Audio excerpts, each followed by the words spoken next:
नमस्कार, मैं अशोक प्रियदर्शी।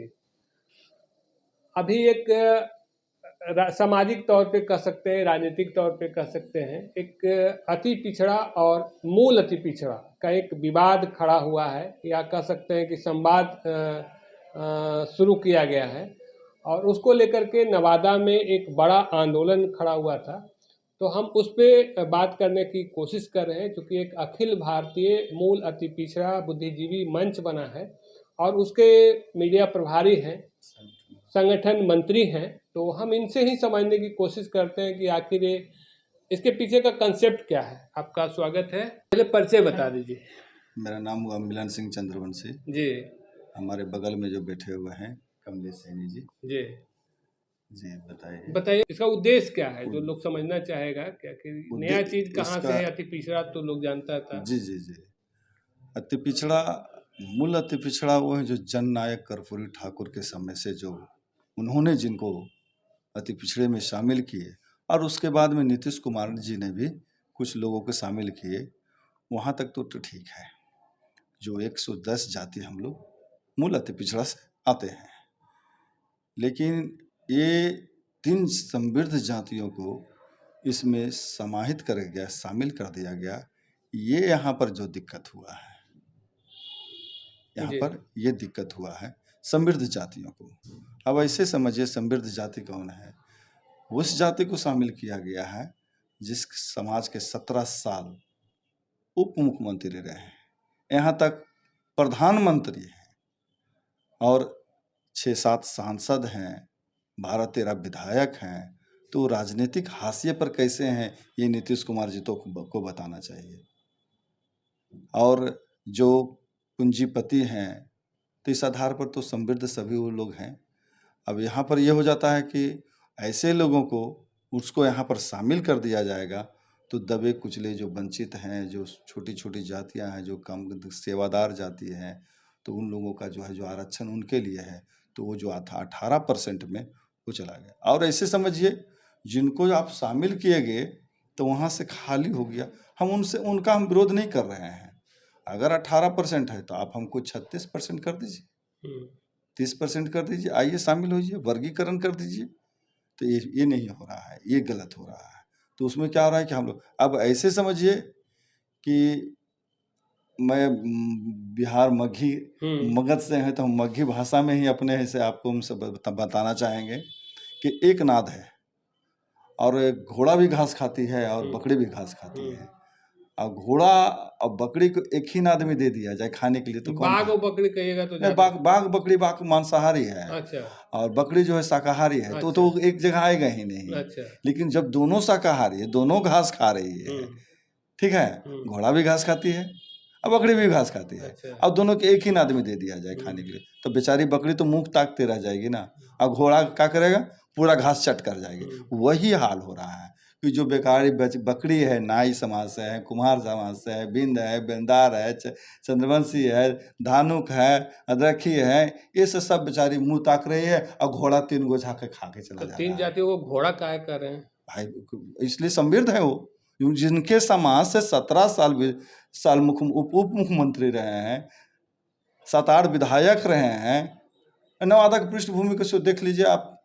हम पूरी आज़ादी के समय हम उनको उस विभूति को मैं नमन करना चाहता हूँ जो हमारे नवादा के ही हैं। और जब जिस समय भारत निर्माण हुआ था, भारत आज़ाद हुआ था, उस समय हमारे कन्हैया लाल साहू जी, मैं उनकी विभूतियों को, वो कर्मठ जो है उनको, उस महापुरुष को मैं नमन करता हूँ सबसे पहले, कि उन्होंने आज़ादी के समय जो है जो कि कॉलेज दिए, विद्यालय दिए, प्रजातंत्र चौक दिए, और नवादा के टोटल आप जो व्यवसायिक मंडली पूरे नवादा से भरा, तो फिर वो पिछड़ापन कैसे है?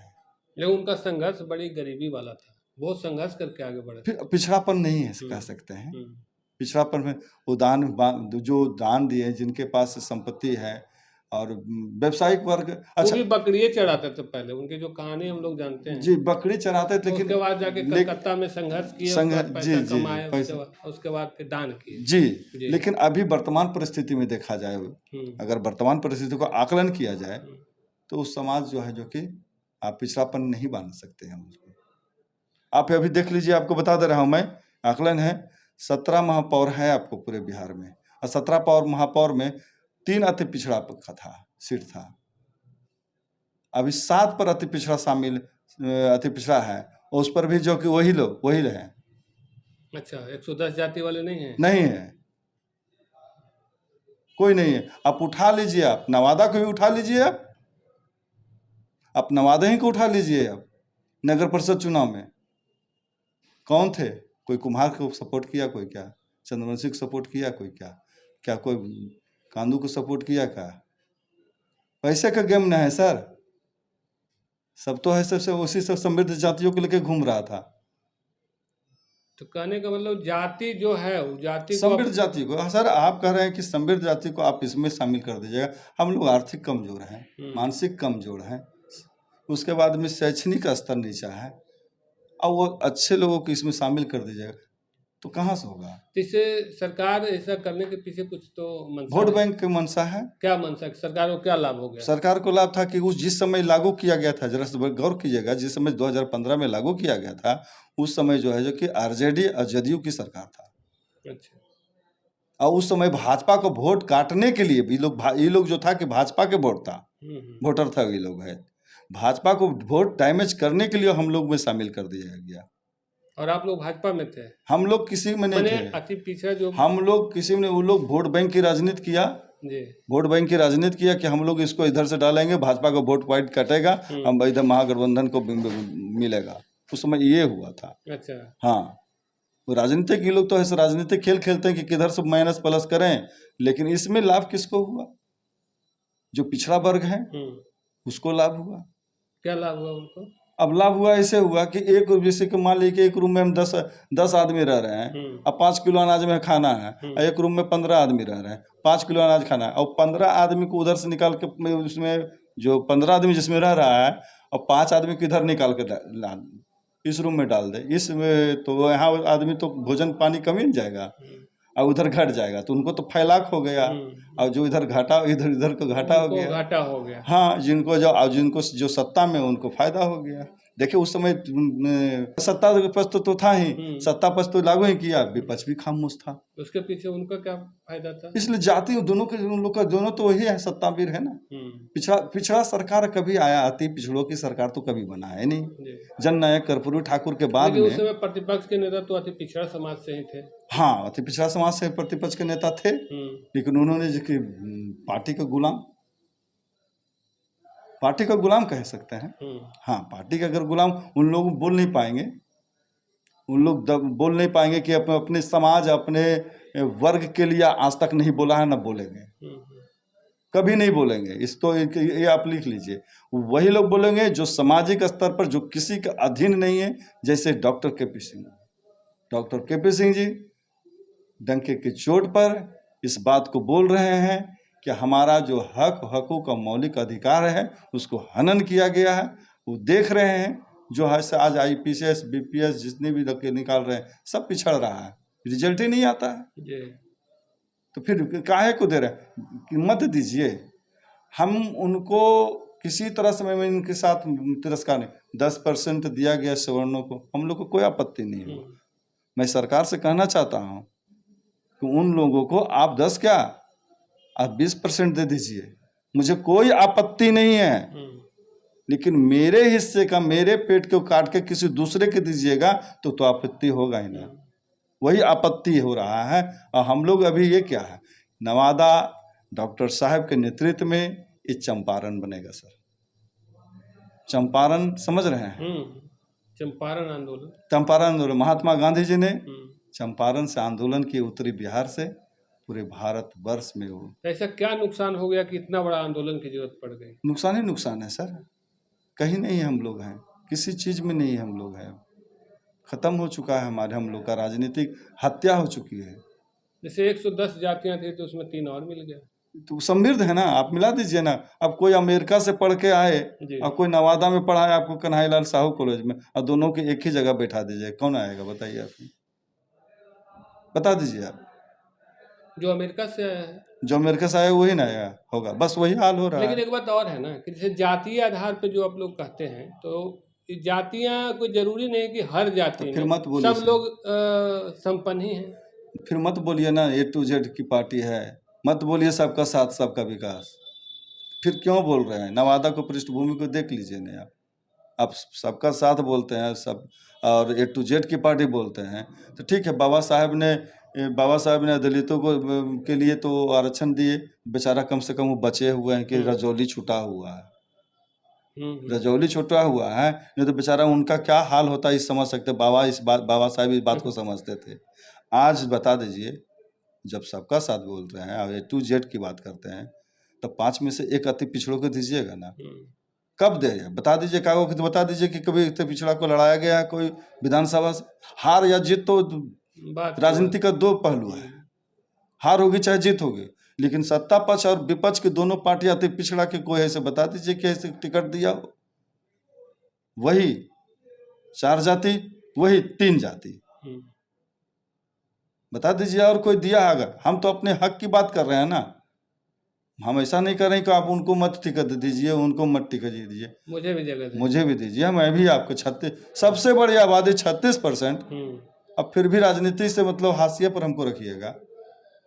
हम लोकसभा में भी वोट दें, विधानसभा में वोट दें, तो खाली हम वोट देने के लिए जन्म लिए हैं। आप लोग शासन सत्ता में रहने के लिए जन्म लिए हैं, तो फिर तो वही बात हो गया, अंग्रेज वाला। फिर तो वही बात न हो गया कि हम भीड़ का हिस्सा बनते रहें आपका, आप शासन सत्ता में रहें। देखिए ना सर, इसके लिए मूल रूप से जिम्मेवार कौन है? वही मानसिक रूप से जो सामंती लोग हैं, नौ सामंती लोग हैं, 9 सामंत भी हो गए हैं सर, सरकार सत्ता में रह के कुछ लोग 9 सामंत भी हो गए हैं। 90 से तो सरकार एक तरह से अति पिछड़ा कह सकते हम हैं, तो पिछड़ा हाँ, कह जी सकते जी बहुत अच्छा क्वेश्चन उठाया आपने कि 90 से क्या आपको 33 वर्षों से 33 वर्षों से अगर पिछड़ो ओबीसी की सरकार है और हाशिए पर है मूल अति पिछड़ा, तो हम तो दोष तो इन्हीं लोग को देंगे ना, यही दोनों को दोष देंगे हम कि हाशिए पर अति पिछड़ा है। आपके कृष्ण बाबू के समय में नहीं हुआ ये हाशिएपन, या न जगन्नाथ मिश्रा के समय में ऐसा कुछ हुआ, हमारा अच्छा आरक्षण का चोरी नहीं हुआ। आरक्षण का चोरी तो ओबीसी के रहने वाले ओबीसी वाले ही नहीं किया हमको, तो उनसे केवल वोट की राजनीति के लिए किए। जी हाँ, वोट की राजनीति के लिए किया। आरक्षण का चोरी हो गया, फायदा चोरी वो हो गया ना, वो बताया ना मेरे को, अब वहाँ बच गया, कुछ यहाँ से निकाल करके वो वहाँ रख दिए, तो हो गया, सेफ हो गया ना, वहाँ पे थोड़ा जगह ज्यादा मिल गया, सेफ हो गया, वहाँ पर कंपटीशन कम गया, कंपटीशन का वहाँ पर कम गया, कंपटीशन बढ़ गया धनाढ़ लोगों के बीच, वहाँ से निकाल करके वहाँ ला दिया। जितने भी 110 जाति हैं, 110 जातियों में के अंदर इस बात को बहुत बड़ा आक्रोश है। उसके बाल बच्चे अब सीट नहीं बन रहे हैं, कटा पाक्स मार्च में वो छट जा रहा है, वो लोग अब है ही नहीं कहीं, जो निकल गया। अब देखिए ना सर, जननायक कर्पूरी ठाकुर को कैसे सत्ता से बेदखल कर दिया गया, कौन थे वो लोग, कौन थे वो लोग, और कौन कौन सा गाली नहीं जननायक कर्पूरी ठाकुर को दिया गया। आज भारत रत्न उन्हीं को मिला। मांझी जी जब बैठे मुख्यमंत्री बने, 7-8 के एक साथ पेट में दर्द होने लगा। तो ये सर है कि हम जो निम्न वर्ग हैं उस शासन के सत्ता पर अगर बैठते हैं, तो जो भी ऐसे जैसे सीढ़ी ऊपर ऊपर जाते सबका नींद हराम होता है कि नहीं, अब हमसे नीचे वाला जो है नीचे रहे, हम उस सत्ता पर नहीं काबिज हो। ये चीज़ मन में है, इस बात को आप मानिए अथवा मत मानिए। कुल मिलाकर आपसे बात करने की कोशिश कर रहे थे कि पिछड़ा और मूल अति पिछड़ा की जो लड़ाई है उसके पीछे का जो रीजन है वो समझने का हम लोगों ने कोशिश किया। बहुत बहुत धन्यवाद आपका। धन्यवाद।